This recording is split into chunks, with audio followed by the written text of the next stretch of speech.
Hello and welcome to a Smurd P video. Today we're looking at Captain Marvel Revenge of the Brood Part 2 by Kelly Thompson.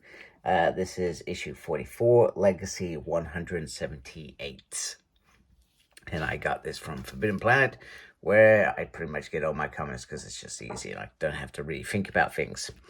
So, as well as Kelly doing the rhyme, we got artist Sergio Davila, inker Sean Parsons, colorist Arif, Clayton Cowles is on the letters, and I apologize if I've said any names incorrectly. This is the team out in space trying to save Rogue, and we're celebrating what would have been 100 years for Mr. Stan Lee. And thank you for all the memories. So, they are in space and they are facing a Rogue. And although this bit I thought was a bit weird. So this is Carol's thinking. She says there was a time where her two greatest enemies, the Brood and Rogue, she would have taken them out. But she's grown now, so she's trying not to do that. However, it goes slightly wrong, and Gambit tries to interfere.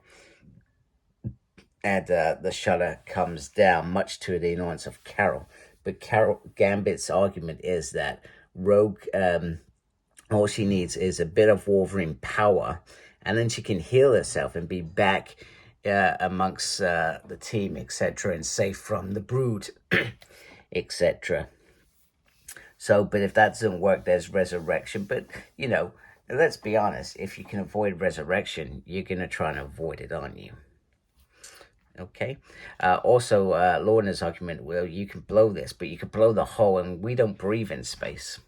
So let's take some consideration. However, the Brood comes fighting, swinging out there, and she says, you'll all be forgiven if you swear allegiance to the Empress.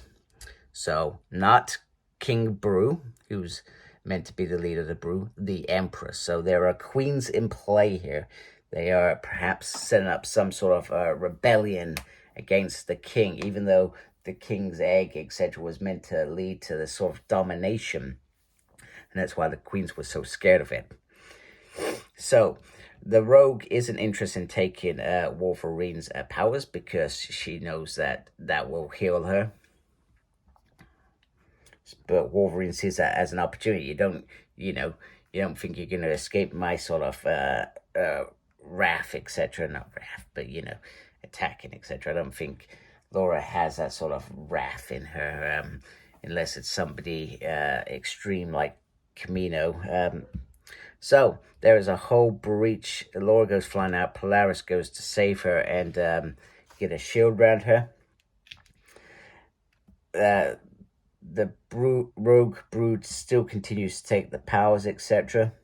Gambit tries to fight her so that Carol doesn't have to use her powers. However, it leaves them with limited options, etc. So whilst Carol's trying to repel the Brood Queen, Psylocke comes in with an idea, which, much to their dismay, however, they all seem to agree.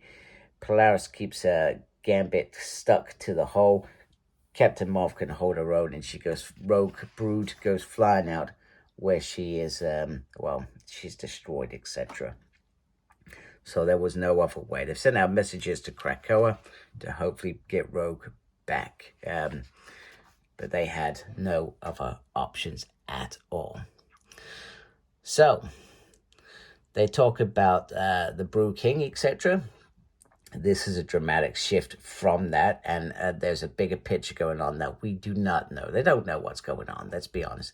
They fought a Rogue Brood, that's it.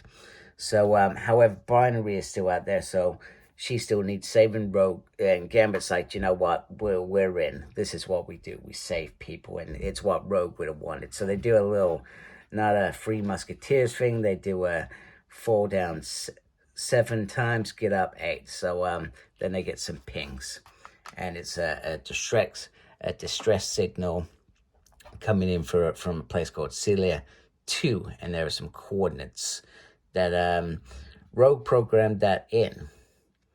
So she was heading that way anyway. They're trying to find the source of the issue, etc. And they think that they can get there, but they're going in. Spider-Woman is having a little bit of a hard time. She's not a fan of space, etc., and she wanted to keep that to herself. But she is here. They discussed about options, etc. She's also says she's worried about her kid. You know, she does have a kid now, and I guess even though the X-Men can die and not be bothered by it and be brought back, these Avengers can't. They are, you know, if they die here, they'll die. So, and they talked to her. In fact, I may have misunderstood that. She may have been talking about binary. Maybe I've misunderstood that. Anyway, you get some nice little artwork here, and they are fighting abroad. And then all of a sudden, it switches to a party. A party being thrown to celebrate their victory. We also get a moment around Polaris. Polaris just wanting to find somebody that loves her as much as Rogue is loved by Gambit, because Gambit's hidden right over there. And he asks her why she sent that message. It doesn't matter, etc. So they're all having a wonderful time, and yeah. Doesn't seem right, does it? That's because it's not right.